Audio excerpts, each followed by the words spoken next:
Hey, welcome to Cinema Gulp. Today we're going to do a quick shot review of A Monster Calls.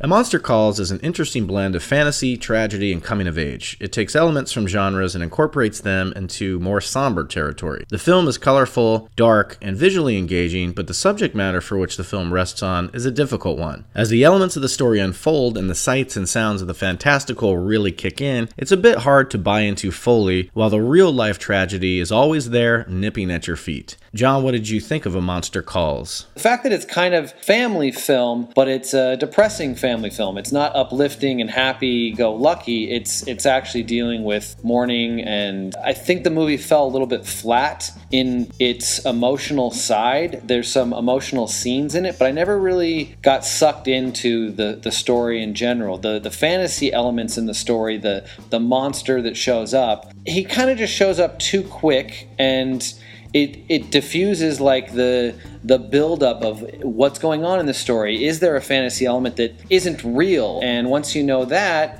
you're just going along watching the main character, who's played by this newcomer actor who I think did an excellent job. He was amazing. Louis McDougall. He was awesome. And so just watching him in this story was great, but I never really got that sucked into it. I mean, the movie just kind of came and went. Visually, it looked great.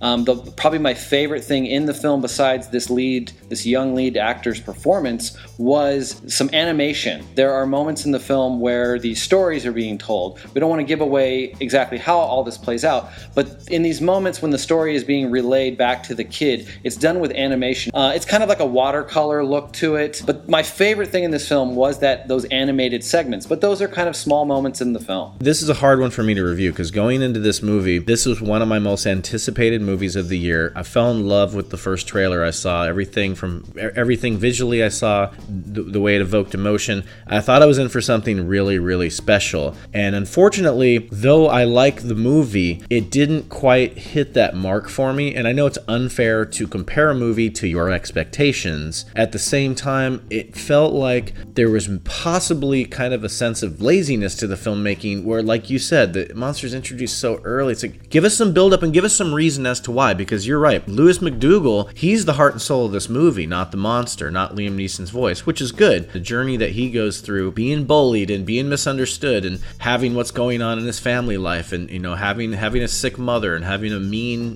grandmother and just not a good relationship with her. That stuff's great. Let it simmer and let it build into something, and then have fantastical moments pop up when they're needed to. Kind of like how Pan's Labyrinth did. The fantasy elements of that came up at these times where it was crucial for them to come up. I'm only comparing that to this because that one shows you how that fantasy was manifested and exactly why it was manifested, whereas this one, it's rushed. It comes in early. It's like, okay, so he's this little shit that gets beat up a little bit in school, and then all of a sudden, here's this monster. I would have liked a little bit more of setup for that first, but I do like the performances. Felicity Jones, excellent in her part. Sigourney Weaver was probably my favorite performance because she was really intense and raw, which she does so well. Aside from the kid stole the show. Yeah, and I agree with you on both. I think Felicity Jones and Sigourney Weaver do excellent jobs in this film. Sigourney Weaver, at first, she has this British accent that I wasn't buying into, but once I got past that, she has some really great emotional moments in the film. Yeah. And Toby Kebbell, it's really good seeing as he plays the father of Connor. And like you said, he finally gets to actually act in a film, and you get to see his face on screen instead of him covered by some CGI mask. Yeah, it's good to see him out of motion capture world and putting in grounded human performances. Liam Neeson does the voice of the monster. He's great at that. I did think that the effects of the monster, although the design work of the monster is really cool, and it's a well-crafted film. It's got beautiful cinematography. The score is actually pretty nice. The cinematographer, he's done all this director's movies. I thought The Impossible was a much better looking shot film. This one should have been. Again, this is one of those ones where I thought everything was going to be so great and everything just fell short in all these categories I wanted it to work in. I think one of the reasons that I didn't quite find the cinematography as good as his other ones is because of the editors. They don't linger on many shots in this movie. There's lots of like really big set pieces and they never really get kind of that sweeping long shot of some of them, but you don't see it long enough. So for me, I didn't have a lot of memorable stuff to say about the cinematography. It's lit well when it doesn't feel like digital creations at times, because there are a lot of shots of where the monster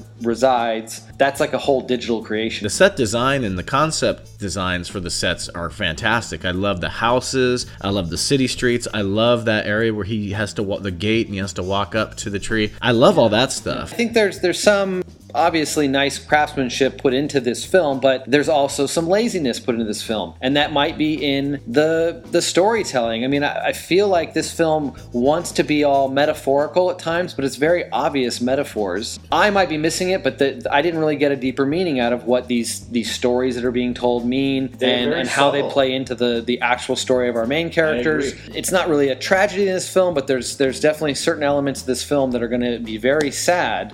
And I just didn't really connect with them in the emotional way that this film is all about. There's scenes that pack emotional punches. So the things that are supposed to be magical are just slightly magical to me. The things that are supposed to be really mysterious and full of wonder are just kind of brushed aside. The human family drama stuff is really what you can tell was more focused on, whereas the monster, even though the monster has a fair amount of screen time, it's not something that just shows up a couple of times. It's almost in there too much. Mm-hmm. But it's just not, to me, it seems like the director and everyone involved just was operating under this assumption that this is a home run if you add this element of family drama and loss and tragedy, and then you make it sort of this fantasy going on within a young English boy's head, add in a couple of emotional scenes and add some emotional score. It doesn't work that way. The idea is great. The execution has to be better than the idea. For me, it didn't have that visceral like spark that I wanted it to have. It's a good movie. It's cool. I don't really care to watch it again though. I'm right there with you. I mean, I didn't have the same anticipation that you did, but I came out cold. I did not come out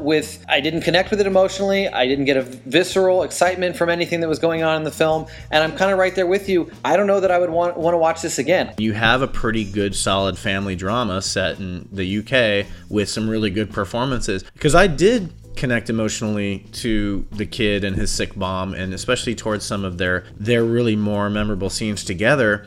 And those are the best scenes. Those don't have anything to do with the giant talking tree. So the dark themes mixed with the fantasy, child wonderment, could have really been something special, and it just missed the mark for me. So on the gulp gauge, I'm going to give this a 5. Okay, and for my gulp gauge score, I'm going to give A Monster Calls 6 gulps. For Cinema Gulp's audience chuggability meter, what we think the audience will get out of this, not quite what you'd expect. So we're going to go out on a limb here and say that this is a thirst-quenching experience at the movie theater. Please give us some comments below. Make sure you give us a like, and please subscribe. For Cinema Gulp, this is John. And this is Ben. We drink your cinema. I drink it up!